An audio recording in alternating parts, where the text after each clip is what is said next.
Hey everyone, this is JVL here with my best friend Sarah Longwell on a bonus secret podcast. What is this madness? Sarah. We live here now, JVL. We just live in these little boxes. Yeah.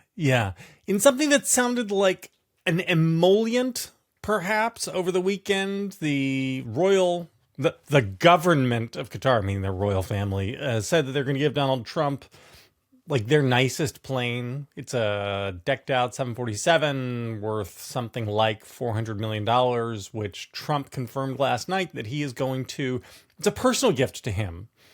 And he's going to use that as Air Force One. And then when he's done, he's going to take it with him. And because it'll belong to his presidential library, and he'll just use it to fly around him when he when he leaves office. Joke's on us. Like, everybody's fixating on like, oh, it's so terrible, he's going to fly in this when he leaves office. No, he's never leaving office. That's I mean, there's so much to say. So why didn't you have a whack at the piñata first? Well, what I'm trying to find here is Laura Loomer's tweet. I have that for you if you'd like me to. Oh, you've got it handy? Yeah. I got it. Okay, let's see. Would you like me to read it for you? Would you read it? Here, maybe we can even get it up on screen. I love President Trump. I would take a bullet for him, but I have to call a spade a spade. We cannot accept a $400 million gift from jihadists in suits. The Qataris fund the same Iranian proxies in Hamas and Hezbollah who have murdered U.S. service members, the same proxies that have worked with the Mexican cartels to get jihadists across our border. Really? This is really going to be such a stain on the admin if this is true. And I say that as someone who would take a bullet for Trump. I'm so disappointed.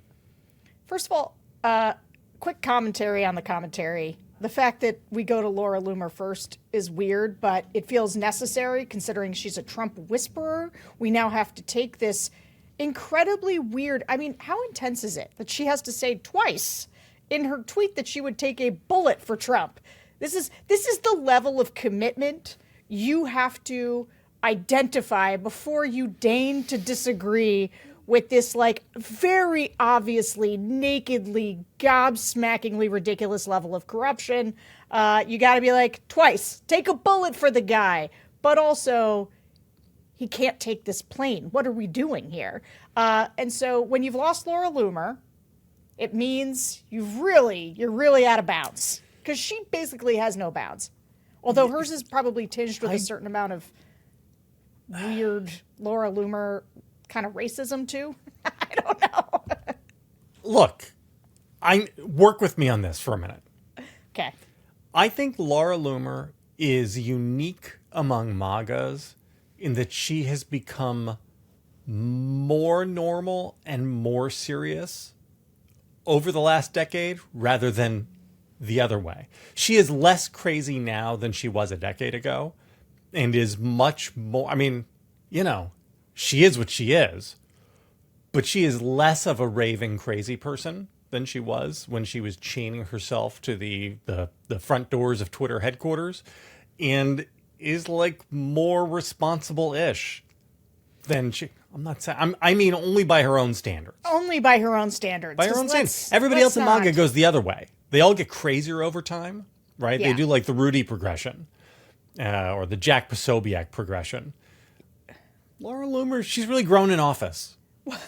She's not held any office. She's lost every race that she has tried to engage in. However, I guess by her own standards, and you're right, because this is, let's get to the rest of the Republican Party, the kind of thing, I don't know, do you remember this?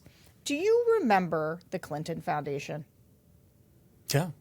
Do you remember the contours of that criticism, right? It was that they had a nonprofit foundation, the Clintons did, and anybody could donate to it. Yep. And so this was perceived as quite corrupt at the time. And I remember feeling pretty uneasy about it myself. You didn't love the idea that there was... Now, granted, I don't know, and I don't remember well enough if there was really any meaningful accusation that was real, in which the Clintons were using this for like personal self-enrichment. Maybe no, but it was just favor, right? Like if Yeah, you wanted the Clintons to listen to you and be nice to Right. you, you'd like give money to their pet project, right? The foundation was right. their pet project. It wasn't for them to make themselves rich. Right, and presumably they use those things, on global hunger and whatever. Not really. The Clinton Foundation was really a foundation of foundations. Like, I mean, weird. This is like we don't. Like, the Clinton Foundation was the kind of foundation that organized conferences for other foundations rather than doing like direct work. No reason to get bogged down with this. Well, the Like, only reason it sort of matters is that like they were doing pretty regular foundation-y stuff with that, and it was still though from I always wondered like why do this? Why like allow the perception to persist? Like, is it so important that you guys have? Because I want a new plane, bitches. Ah. Yeah. And so anyway, the point is that Republicans complained about this, were angry about this, spilled many pounds of ink over Hunter this. Biden Burisma. Hunter Biden Burisma. I don't even know what those 3 words mean together, but they'll, whatever. It's fine. The point is that the level of corruption that Donald Trump is engaging in right now, between his shitcoin scam, where any foreign government's allowed to just put money in his family's pocket, to accepting planes, like we have rules about this stuff. No, and the we DOJ have a Constitution, and the Constitution is just a bunch of recommendations. It says that pretty clearly. Pam Bondi says it's cool. Oh yeah, DOJ says it's A-okay. Can I raise like the stupidest possible objection to this? Okay. The president's airplane needs to be incredibly secure, especially as an information transmitting device. Sure. You cannot use a plane given to you by a foreign government and be certain that it's secure unless you literally take the entire thing apart bolt by bolt to make sure there's nothing in it. Like, this is a thing that used to back during the Cold War. It took forever to build embassies in, like Soviet aligned countries because they would, you'd get contractors and contractors would all be spies and they'd put listening bugs into the concrete as they were building it. And, you just knew that unless the Marines had both brought and mixed the cement for you and poured it themselves, you couldn't trust that anything you did was secure. Yeah. You can't, there is no way to sweep the thing and know that it's secure. You would have to literally take it apart and lay all the little pieces out, in a line that's 50 miles long, and then put it all back together to know that there's nothing in there that is going to tamper with security. It's insane. The idea that you could use this. Honestly, it would make more sense, and I'd be less upset about it, if they would just say, this is going to be the new Trump Force One, so that once he leaves office, he can fly in the style to which he's accustomed. I'd be like, okay, that's like corrupt as shit, but fine, whatever. It's just another bribe. He's already taken so many bribes. At this point, $400 million is nothing compared to all the crypto stuff. The idea that he's going to use this to conduct government affairs on what is essentially a gigantic listening platform that who knows who has, is on the other end of the line listening to it is, I don't even know what to say about it. It's insane. Do you know what's funny about this as the main thing you're upset about?